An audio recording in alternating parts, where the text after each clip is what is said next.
नमस्कार दोस्तों, आपके अपने YouTube चैनल स्ट्रीट राज में आप सभी का स्वागत है। दोस्तों, आज के इस वीडियो में मैं आप लोगों को बीटीसी सेकंड सेमेस्टर गणित विषय के कुछ इंपॉर्टेंट क्वेश्चंस बताऊंगा जो कि परीक्षा की दृष्टि से बहुत ही महत्वपूर्ण है। तो इसके लिए मेरे वीडियो को एंड तक देखिए और यदि वीडियो पसंद आए तो वीडियो को लाइक करें और इस चैनल पर नए हैं तो चैनल को सब्सक्राइब करें। तो चलिए देखते हैं आज का पहला क्वेश्चन। तो देखिए, पहला क्वेश्चन है, एक वर्ग का क्षेत्रफल 64 वर्ग सेंटीमीटर है, उसकी भुजा ज्ञात कीजिए। एक वर्ग का क्षेत्रफल 64 वर्ग सेंटीमीटर है, उसकी भुजा ज्ञात कीजिए। तो देखिए, यहाँ वर्ग के क्षेत्रफल का फार्मूला लगाएंगे। तो यहाँ पर देखिए, वर्ग के क्षेत्रफल का फार्मूला क्या होता है, यहाँ पर लिख लेंगे वर्ग का क्षेत्रफल बराबर। तो देखिए, वर्ग का क्षेत्रफल होता है भुजा स्क्वायर। तो यहाँ पर भुजा स्क्वायर लिख लेंगे। अब यहाँ पर वर्ग का क्षेत्रफल देखिए दिया हुआ है 64 वर्ग सेंटीमीटर, तो इसको वर्ग के क्षेत्रफल के नीचे लिख लेंगे। तो देखिए, यहाँ पर हो जाएगा 64 और फिर यहाँ पर इधर भुजा स्क्वायर ही लिख लेंगे, ऊपर से उतार लेंगे। अब देखिए, भुजा स्क्वायर को इधर ले आएंगे और 64 को उधर ले जाएंगे। तो यहाँ पर देखिए हो जाएगा भुजा स्क्वायर बराबर, यानी कि दर्जा पूरा पलट लेंगे तो यहाँ भुजा स्क्वायर बराबर 64 हो जाएगा। और फिर भुजा को जो है इधर रखेंगे और स्क्वायर जहाँ पर है तो इधर इसको भेजेंगे तो इधर रूट लग जाएगा। तो यहाँ पर अंडर रूट 64 हो जाएगा और साथ में प्लस और माइनस भी रहेगा क्योंकि स्क्वायर यहाँ पर दिया हुआ है। तो जब स्क्वायर हटता है रूट लगता है तो देखिए मान 2 आते हैं, यानी कि जब कोई द्विघात समीकरण होती है तो उसके 2 मान आते हैं हमेशा, और जब 3 घात समीकरण होती है तो उसके 3 मान आते हैं, और 4 घात होती है तो 4 मान आते हैं। ये आप लोग विशेष रूप से समझ लेना। तो यहाँ पर जो है देखिए इसके 2 मान आएंगे तो यहाँ पर भुजा बराबर कितना आ जाएगा, भुजा बराबर यहाँ पर देखिए 64 का वर्गमूल निकालेंगे तो यहाँ पर 8 अठाई 64, यानी कि जो है 64 का वर्गमूल हो जाएगा 8। तो इस प्रकार से देखिए 8 हमारा मान आ जाएगा, यानी कि भुजा कितनी आ जाएगी, 8 सेंटीमीटर आ जाएगी। लेकिन यहाँ पर देखिए 2 मान है प्लस और माइनस के, तो यहाँ पर देखिए भुजा ज्ञात करना है। चूंकि भुजा जो है माइनस में नहीं हो सकती, यहाँ पर लिख सकते हैं कि चूंकि भुजा का मान माइनस में नहीं हो सकता है, हिंदी में लिख लीजिए ऋणात्मक नहीं हो सकता है, ऋणात्मक नहीं हो सकता है, नहीं हो सकता है। अतः नीचे लिख लेंगे अतः भुजा बराबर 8 सेंटीमीटर आंसर, यानी कि प्लस का जो है 8 आ जाएगा और माइनस वाला छोड़ दिया जाएगा। तो इस प्रकार से ये क्वेश्चन बहुत ही आसानी से हम लगा सकते हैं। फिर देखते हैं नेक्स्ट क्वेश्चन। तो देखिए नेक्स्ट क्वेश्चन है, एक आयताकार बाग की लंबाई उसकी चौड़ाई की 3 गुनी है, यदि बाग का क्षेत्रफल 243 वर्ग मीटर हो तो बाग की लंबाई कितनी है। तो देखिए यहाँ पर हमको क्या करना है, बाग की लंबाई निकालना है और जो है उसकी जो चौड़ाई है वो क्या है, यहाँ पर देखिए लंबाई उसकी चौड़ाई की 3 गुनी है और जो है उसका क्षेत्रफल यहाँ पर दिया हुआ है। तो यहाँ पर सबसे पहले हम मानेंगे कि माना बाग की चौड़ाई बराबर, देखिए यहाँ पर कहा गया है लंबाई उसकी चौड़ाई की 3 गुनी है। तो यहाँ पर हम चौड़ाई मानेंगे तभी जो है लंबाई को 3 गुना किया जा सकता है। तो यहाँ पर हम मानेंगे माना बाग की चौड़ाई, यहाँ पर लंबाई नहीं मानेंगे, नहीं तो क्वेश्चन गलत हो जाएगा, यानी कि फिर यहाँ पर आप सही से जो है उसको कर नहीं पाओगे, क्योंकि यहाँ पर उसकी चौड़ाई जो है, यहाँ पर क्या कहा गया, लंबाई उसकी चौड़ाई की 3 गुनी है। तो यहाँ पर चौड़ाई मानेंगे तभी जो है उसको जो है 3 गुना करके लंबाई निकाली जा सकती है। तो यहाँ पर लिखेंगे माना बाग की चौड़ाई बराबर x मीटर है, यहाँ पर लिख लेंगे x मीटर। तो बाग की लंबाई कितनी हो जाएगी, कहा गया है कि लंबाई जो है उसकी चौड़ाई की 3 गुनी है। तो यहाँ पर हो जाएगा 3x मीटर, यानी कि इस चौड़ाई का 3 गुना कर देंगे। अब आगे देखिए, यदि बाग का क्षेत्रफल 243 वर्ग मीटर हो तो बाग की लंबाई कितनी है। तो यहाँ पर हम निकाल लेंगे, देखिए बाग का क्षेत्रफल, आयताकार बाग का क्षेत्रफल का फार्मूला लगा देंगे। यहाँ पर चाहें तो हम लिख सकते हैं प्रश्नानुसार प्रश्नानुसार बाग का क्षेत्रफल, या यहाँ पर लिख सकते हैं आयताकार बाग का क्षेत्रफल। बाग का क्षेत्रफल, देखिए आयत का क्षेत्रफल क्या होता है, लंबाई गुणे चौड़ाई, तो वही काम यहाँ पर भी करेंगे, लंबाई गुणे चौड़ाई लिख लेंगे। अब यहाँ पर देखिए आयताकार बाग का क्षेत्रफल कितना दिया हुआ है, 243 पहले से दिया हुआ है। लंबाई कितनी है, देखिए x है, सॉरी यहाँ पर लंबाई कितनी है 3x है, तो 3x लिख लेंगे। और फिर चौड़ाई कितनी है, x है, तो x लिख लेंगे। अब यहाँ पर देखिए इसका गुणा करेंगे तो कितना हो जाएगा, 3x² हो जाएगा। तो इसको इधर ले आएंगे, 3x² को इधर ले आएंगे, इसको पूरा उधर भेज देंगे, तो ये हो जाएगा 243। अब यहाँ पर देखिए इस 3 को पक्षांतर कर लेंगे क्योंकि हमको x की वैल्यू निकालनी है। तो यहाँ पर देखिए x को उधर भेजेंगे, सॉरी 3 को उधर भेजेंगे, तो इधर ये जो है 3x² के साथ में गुणा कर रहा है, उधर जाएगा भाग करेगा, तो यहाँ पर x² बराबर 243/3 हो जाएगा। अब यहाँ पर 3 अवठे 24 हो जाएगा और 3 एकम 3 हो जाएगा, यानी x² बराबर कितना आ जाएगा, 81 आ जाएगा। अब यहाँ पर देखिए क्या करेंगे, स्क्वायर इधर से हटाएंगे और इधर रूट लगाएंगे, तो यहाँ पर हो जाएगा अंडर रूट जो है 81। अब यहाँ पर देखिए x बराबर कितना मान आ जाएगा, 81 का वर्गमूल आएगा 9 9 81, यानी कि 9 आ जाएगा। तो यहाँ पर x की वैल्यू 9 आ जाएगी। अब यहाँ पर लिख देंगे नीचे, देखिए हमको क्या निकालना था, बाग की लंबाई कितनी है, तो यहाँ पर लंबाई निकालनी थी, तो यहाँ पर लिखेंगे चूंकि लंबाई माइनस में नहीं हो सकती है, चूंकि लंबाई ऋणात्मक नहीं हो सकती है, ऋणात्मक नहीं हो सकती है, नहीं हो सकती है, अतः लिख देंगे यहाँ पर अतः बाग की लंबाई बराबर, अतः बाग की लंबाई बराबर, देखिए लंबाई माने थे कितनी थी 3x, तो यहाँ पर 3x लिख लेंगे और उसके बाद x की वैल्यू प्लस वाली रख देंगे क्योंकि यहाँ पर ऋणात्मक को छोड़ दिए हैं और प्लस वाला मान ले लेंगे, तो यहाँ पर 3 मल्टीप्लाई बाई कितना हो जाएगा, 9 हो जाएगा। तो यहाँ पर 9 त्रिक 27 हो जाएगा, यानी कि 27 मीटर हमारा आंसर आ जाएगा। तो इस प्रकार से बहुत ही आसानी से इस टाइप के क्वेश्चन किए जा सकते हैं। देखिए सबसे पहले क्षेत्रफल दिया था, तो क्षेत्रफल बराबर लंबाई गुणे चौड़ाई कर लिए, वहाँ से x की वैल्यू निकाल लिए और x की वैल्यू निकालने के बाद फिर यहाँ पर क्या किए, जो है लंबाई में मान रख दिए उसका, और इस प्रकार से जो है लंबाई हमारी आ जाएगी। अब देखते हैं नेक्स्ट क्वेश्चन। तो देखिए नेक्स्ट क्वेश्चन है क्वेश्चन नंबर 3, यदि 3 अंकों की संख्या 42x, यहाँ पर देखिए 42x नहीं है, ये 3 अंकों की संख्या है। यहाँ पर इसको जो है पढ़ सकते हैं 4 2x है, तो 9 से जो है 4 2x 9 से विभाज्य है, तो x का मान ज्ञात कीजिए।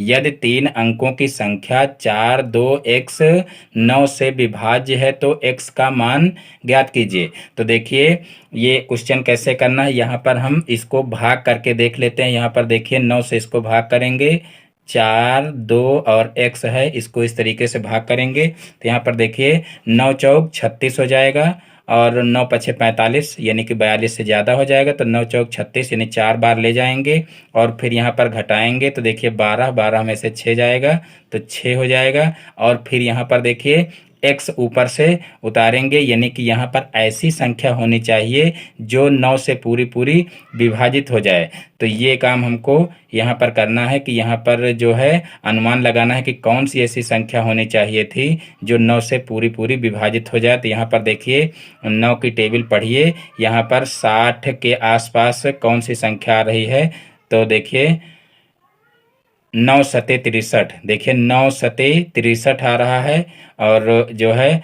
9 छाक 54 यानी कि वो 5 में 50 के अंतर्गत आ रही, लेकिन 9 सते 63 यानी कि यहाँ पर अगर 7 बार ले जाया जाए तो यहाँ पर 63 आ जाएगा और 63 जो है नीचे भी आएगा और इस प्रकार से कट जाएगा।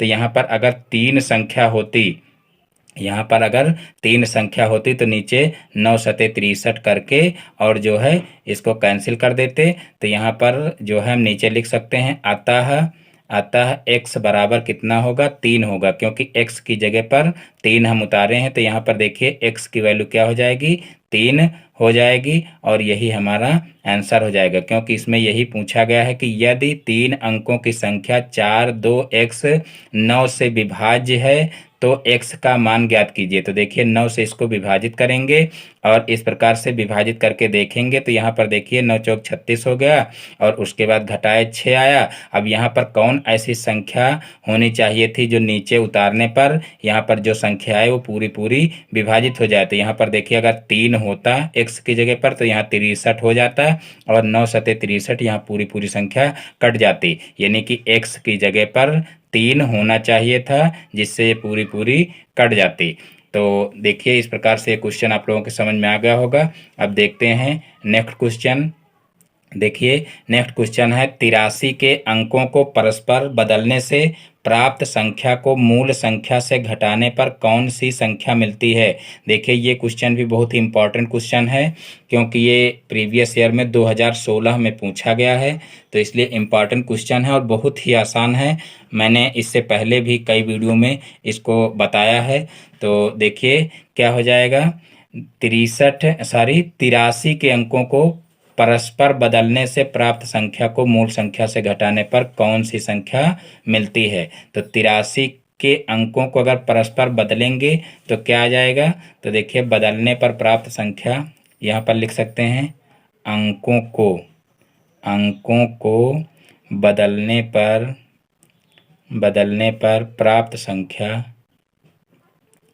प्राप्त संख्या बराबर कितनी हो जाएगी। देखिए यानी कि 83 है तो 3 आगे कर लेंगे और 8 पीछे कर लेंगे, तो इस प्रकार से 38 हो जाएगा। अब क्वेश्चन को आगे पढ़ेंगे कि 83 के अंकों को परस्पर बदलने से प्राप्त संख्या ये है, को मूल संख्या से घटाने पर कौन सी संख्या मिलती है। तो मूल संख्या क्या है, तो मूल संख्या है 83, और 83 से अगर हम 38 को घटाएंगे तब कौन सी संख्या प्राप्त होगी, यही हमको निकालना है। तो यहाँ पर देखिए 83 में से 38 को घटा देंगे तो यहाँ देखिए 8 में से 1 हासिल लेंगे, यहाँ हो जाएगा 13, और 13 में से 8 माइनस करेंगे तो 5 बचेगा, और फिर यहाँ पर बचा 7, 7 में से 3 जाएगा तो यहाँ बचेगा 4। तो इस प्रकार से 45 हमारा आंसर आ जाएगा। तो इस प्रकार से बहुत ही आसानी से क्वेश्चन कर सकते हैं, और प्रीवियस ईयर में आया हुआ क्वेश्चन है तो फिर दोबारा आ सकता है, तो इसको आप लोग जरूर क्लियर कर लेना। अब देखते हैं नेक्स्ट क्वेश्चन। तो देखिए नेक्स्ट क्वेश्चन है, एक आयत की लंबाई उसकी चौड़ाई से 5 सेंटीमीटर अधिक है। यदि आयत का परिमाप 40 सेंटीमीटर हो तो इसकी लंबाई तथा चौड़ाई ज्ञात कीजिए। तो देखिए यहाँ पर क्या करेंगे, यहाँ पर सबसे पहले हम चौड़ाई को मान लेंगे, क्योंकि कहा गया है एक आयत की लंबाई उसकी चौड़ाई से 5 सेंटीमीटर अधिक है। तो यहाँ पर हम मानेंगे, माना आयत की चौड़ाई बराबर,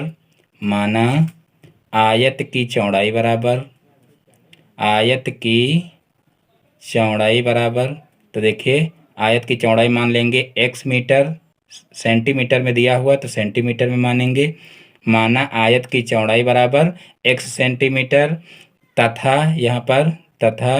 देखिए कहा गया है लंबाई उसकी चौड़ाई से 5 सेंटीमीटर अधिक है। तो यहाँ पर आयत की लंबाई क्या हो जाएगी, तथा आयत की लंबाई हो जाएगी x + 5, क्योंकि चौड़ाई से 5 सेंटीमीटर अधिक है तो x + 5 सेंटीमीटर इसकी जो लंबाई है वो हो जाएगी।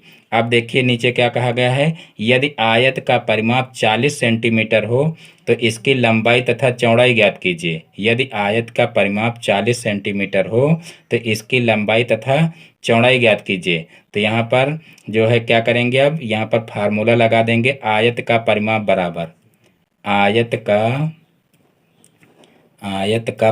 बराबर तो देखिए परिमाप का फार्मूला होता है आयत के 2 लंबाई प्लस चौड़ाई, यहाँ पर 2 आगे होता है, 2 लंबाई प्लस चौड़ाई, यानी कि ब्रैकेट में लंबाई प्लस चौड़ाई होता है और 2 बाहर हो जाता है। अब यहाँ पर देखिए परिमाप दिया हुआ है तो यहाँ पर परिमाप के नीचे परिमाप लिख लेंगे, 40 दिया हुआ है, फिर 2 लंबाई दी हुई है, देखिए यहाँ पर जो माने हैं उसको हम लिख लेंगे। लंबाई कितनी दी हुई है, x + 5 दी हुई है, और फिर जो है चौड़ाई दी हुई है x, तो यहाँ पर x लिख लेंगे। अब यहाँ पर देखिए 40 हो जाएगा और फिर इस 2 का अंदर गुणा कर लेंगे।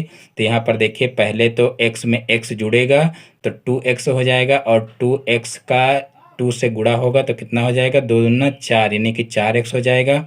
और फिर प्लस यहाँ 5 का 2 से गुणा होगा तो 5 दूना 10 हो जाएगा।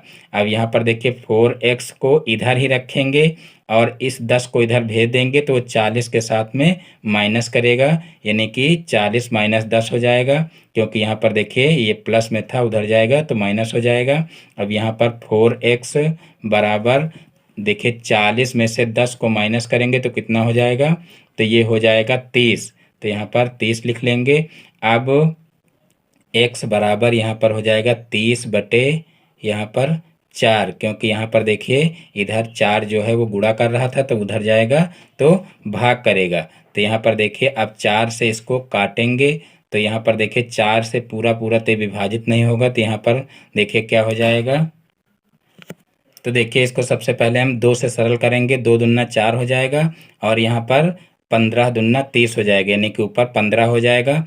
अब यहाँ पर देखिए x बराबर कितना हो जाएगा, 15 बटे 2। अब इसको और सरल करेंगे तो यहाँ पर देखिए 15 का आधा, यानी कि 15 को 2 से भाग करेंगे तो 15 का आधा हो जाएगा, यानी कि 7.5 हो जाएगा। यहाँ 7.5 लिख सकते हैं। अब यहाँ पर देखिए x की वैल्यू हमारी आ चुकी है। अब आगे क्या करेंगे, अब यहाँ पर देखिए हमको लंबाई और चौड़ाई निकालना था, क्योंकि क्वेश्चन में कहा गया है तो इसकी लंबाई तथा चौड़ाई ज्ञात कीजिए। तो जो लंबाई और चौड़ाई माने थे वही यहाँ पर हम जो है लैंग्वेज में लिख देंगे। अतः आयत की चौड़ाई बराबर, तो देखिए चौड़ाई हम x ही माने थे तो ये x ही आ जाएगी, यानी कि जो x की वैल्यू है वही आ जाएगी 7.5 सेंटीमीटर। और उसके बाद फिर जो है आयत की लंबाई कितनी हो जाएगी, तो लंबाई देखिए माने थे x प्लस 5, तो यहाँ पर देखिए x है जो है मान आया जो है वो 7.5 है और फिर प्लस 5 इसमें कर देंगे तो यहाँ पर देखिए 7 5 12 होता है, तो यहाँ पर 12.5 आ जाएगा। यानी कि यहाँ पर जो है ये सेंटीमीटर में दोनों आएंगे लंबाई और चौड़ाई, तो यहाँ पर सेंटीमीटर लिख सकते हैं और फिर यही हमारा आंसर आ जाएगा। तो इस प्रकार से इस टाइप के क्वेश्चन बहुत ही आसानी से किए जा सकते हैं। फिर देखते हैं नेक्स्ट क्वेश्चन।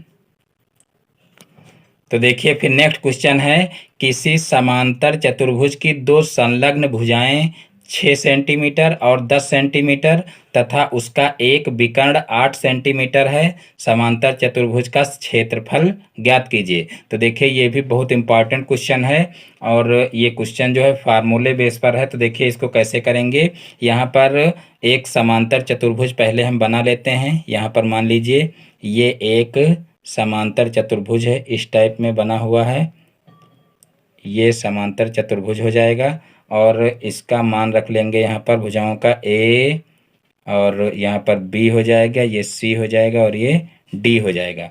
और यहाँ पर इस तरीके से एक विकर्ण दिया हुआ है तो एक विकर्ण इस तरीके से बना लेंगे। यहाँ पर देखिए ये जो भुजाएं दी हुई हैं उनके मान लिख लेंगे। यहाँ पर मान लीजिए AB भुजा दी हुई है 6 और जो है AB भुजा 6 दी हुई है और मान लीजिए एक BC भुजा 10 सेंटीमीटर दी हुई है और फिर जो है एक विकर्ण दिया हुआ है 8 सेंटीमीटर, तो ये विकर्ण 8 सेंटीमीटर हो जाएगा। चूंकि समांतर चतुर्भुज है इसलिए जो ये सामने की भुजा है ये भी 10 हो जाएगी और ये भी जो है 6 हो जाएगी। अब यहाँ पर देखिए क्या करेंगे, हम यहाँ पर भुजाओं के सबसे पहले हम मान रख लेंगे कि भुजा जो यहाँ पर मान रखे हैं यहाँ पर भुजाओं के मान रख लेंगे। भुजा AB बराबर कितना दिया हुआ है, भुजा AB बराबर दिया हुआ है 6 सेंटीमीटर और उसके बाद फिर भुजा AB हो गया। BC बराबर दिया हुआ है 10 सेंटीमीटर और CD बराबर 6 सेंटीमीटर और DA बराबर हो जाएगा 10 सेंटीमीटर। तो इस प्रकार से ये भुजाएं दी हुई हैं और साथ में विकर्ण दिया हुआ है, यानी कि दो भुजाएं दी हुई हैं और सामने की भुजाएं अपने आप उतनी ही बड़ी हो जाएंगी, यानी कि उतनी ही लंबाई की हो जाएंगी। और यहाँ पर विकर्ण दिया हुआ है, विकर्ण कितना दिया हुआ है 8 सेंटीमीटर, जिसको AC कहेंगे, क्योंकि ये विकर्ण है तो इसको AC कहेंगे। विकर्ण AC बराबर कितना दिया हुआ है 8 सेंटीमीटर। तो इस प्रकार से ये लंबाइयाँ दी हुई हैं, यहाँ पर भी सेंटीमीटर लिख लेंगे, सब में सेंटीमीटर, और ये भी सेंटीमीटर में दिया हुआ है और ये भी सेंटीमीटर में। तो इस प्रकार से ये लिख लेंगे। उसके बाद अब हम यहाँ पर त्रिभुज ABC में देखेंगे। त्रिभुज ABC में देखिए, त्रिभुज ABC कौन सा है, त्रिभुज ABC। तो देखिए त्रिभुज ABC में अगर हम S निकालें, यानी कि S क्या होता है, S होता है अर्ध परिमाप।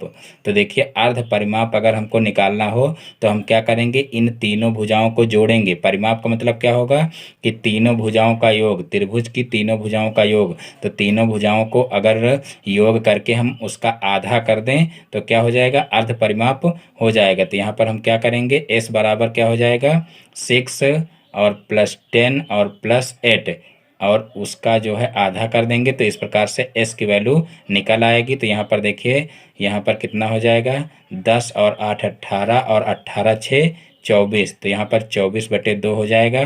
फिर यहाँ पर 2 से इसको जो है भाग दे देंगे तो कितना हो जाएगा 12 हो जाएगा।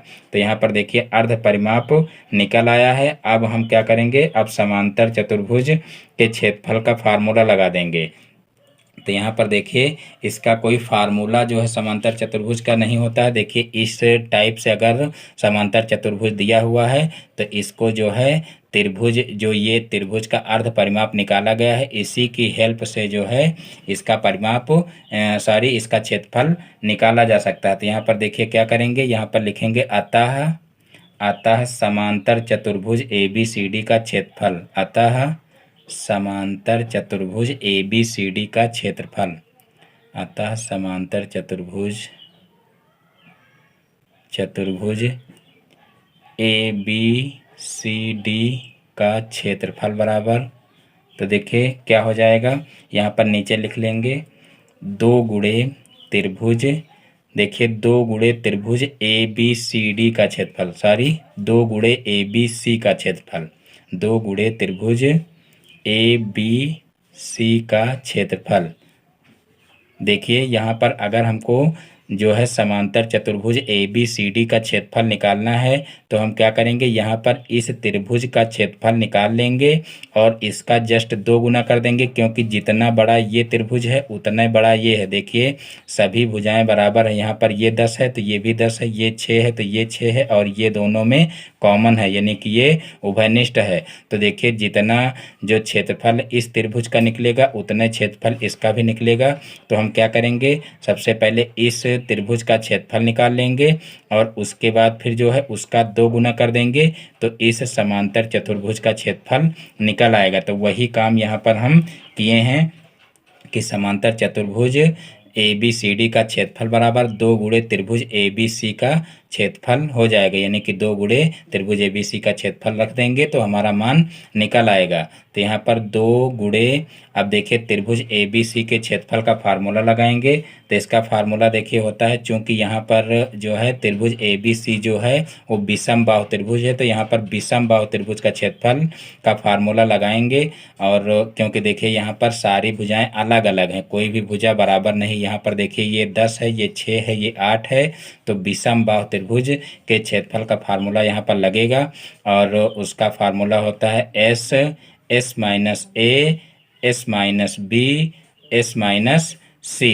इस प्रकार से लिख लेंगे। यहाँ पर देखिए S हम ऊपर पहले ही निकाल चुके हैं तो वहाँ से इसका मान रख देंगे। तो यहाँ पर हो जाएगा 2 गुणे, यहाँ पर देखिए S कितना है, S है 12, तो यहाँ पर 12 हो जाएगा, और फिर यहाँ हो जाएगा 12 और यहाँ पर माइनस का A का मतलब 6 हो जाएगा, यानी इन भुजाओं की यहाँ पर माप A, B और C हो जाएगी। तो यहाँ पर A की जगह पर 6 लिख लेंगे, फिर यहाँ पर 12 माइनस B की जगह पर 10 लिख लेंगे, और फिर जो है यहाँ पर 12 माइनस C की जगह पर 8 लिख लेंगे।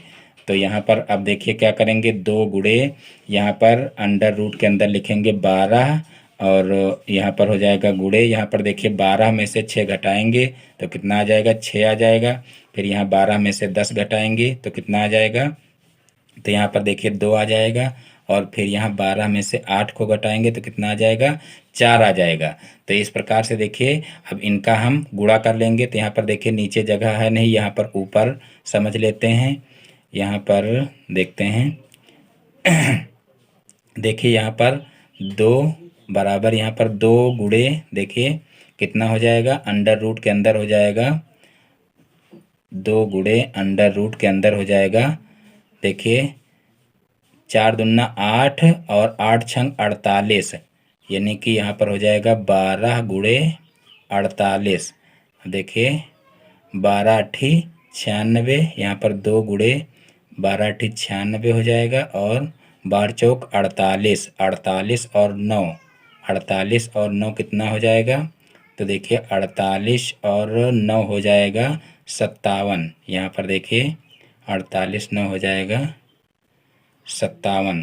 तो इस प्रकार से देखिए 576 आ जाएगा। अब देखिए 576 का वर्गमूल निकालेंगे। तो देखिए 576 का वर्गमूल कितना आएगा, तो देखिए ये 576 का वर्गमूल आएगा 24। यहाँ पर आप लोग निकाल करके देख सकते हैं। तो यहाँ पर देखिए 24 गुणे 24 करेंगे तो 576 आएगा। तो यहाँ पर देखिए 576 का वर्गमूल 24 आ जाएगा। और 24 का जब 2 से गुणा करेंगे तो 24 दूना 48 आ जाएगा। तो इस प्रकार से समांतर चतुर्भुज ABCD का क्षेत्रफल आ जाएगा। क्योंकि सेंटीमीटर में जो है लंबाई और चौड़ाई दी हुई थी, यानी कि भुजाओं की माप जो थी वो सेंटीमीटर में दी हुई थी। तो यहाँ पर समांतर चतुर्भुज ABCD का क्षेत्रफल क्या हो जाएगा, वर्ग सेंटीमीटर में हो जाएगा। तो यहाँ पर लिख लेंगे 48 वर्ग सेंटीमीटर, और यही हमारा आंसर हो जाएगा। तो इस प्रकार से बहुत ही आसानी से इस टाइप के क्वेश्चन लगाए जा सकते हैं। अब देखते हैं नेक्स्ट क्वेश्चन। तो देखिए नेक्स्ट क्वेश्चन है, एक समद्विबाहु त्रिभुज का आधार 8 सेंटीमीटर है और उसकी समान भुजाओं में से एक 5 सेंटीमीटर है। उस त्रिभुज का क्षेत्रफल ज्ञात कीजिए।